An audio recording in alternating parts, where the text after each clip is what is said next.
नक्की. काय होतं, मी बरेचदा आता मी 2006 पासून हे किल्ले शोधायला सुरुवात केली. शेवटचा आत्ता किल्ला आम्ही 2022 मध्ये शोधला. म्हणजे या 6 ते 22 एवढ्या वर्षात आम्हाला 7च किल्ले मिळाले. हं. म्हणजे एवढी वर्ष तिथे वेळ घालवायला लागला आम्हाला. बरोबर.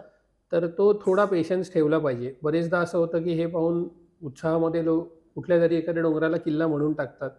बाकीचेही फार लोकं विचार करत नाहीत, की तो किल्ला आहे का नाही आणि मग तो Google मॅपवर कोणीतरी लोकेशन टाकलं, की तो किल्ला होऊन जातो तसं. हं, तर हं, असं हं. थोडं एक्साईट न होता, थोडा पेशन्स ठेवून, थोडा अभ्यास करून त्याच्याकडे जर म्हणजे नीट प्रॉपर जर त्याचं संशोधन केलं, तर तो एस्टॅब्लिश होईलही किल्ला, नाही असं नाहीये. पण नाही झाला तर लोकांपर्यंत चुकीची माहिती जाईल ती, की जो बरोबर. किल्ला नाहीये त्या किल्ल्याला काहीतरी किल्ला असं म्हणून जाईल ते.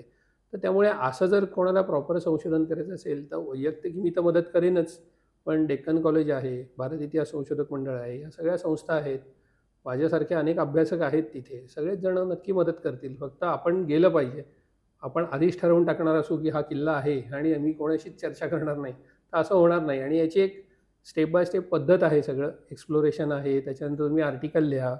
तुमचा रिसर्च जो आहे तो प्रेझेंट करा तुम्ही कॉन्फरन्समध्ये किंवा मग भारत इतिहास संशोधक मंडळात पाक्षिक सभा होतात. ओके. त्याच्यामध्ये प्रेझेंट करा, लोकांसमोर ठेवा, लोकं काय म्हणतायत ते ऐका आणि मग त्याच्याप्रमाणे पुढे जाता येऊ शकतं. ह्या गोष्टी थोड्या फॉलो केल्या पाहिजेत. तर ही संशोधनाची पद्धत आहे खरी. अच्छा. परस्पर एखादा हा किल्ला शोधला म्हणायचा आणि ते पेपरमध्ये त्याची बातमी करायची हे संशोधन नाहीये. हं, हं. कारण तिथे प्रश्नोत्तराला वाव नसतो. तुम्ही आधीच आणि काय बरेचदा असं होतं, की पत्रकार वगैरे सुद्धा ते काहीतरी सनसनाटी पाहिजे म्हटल्यावर ते छापून टाकतात. हा किल्ला सापडला, तो किल्ला सापडला असं. पण ते हं. ज्यांनी जी माहिती दिली आहे त्यांनी अभ्यास करून पुढे गेलं पाहिजे असं मला वाटतं.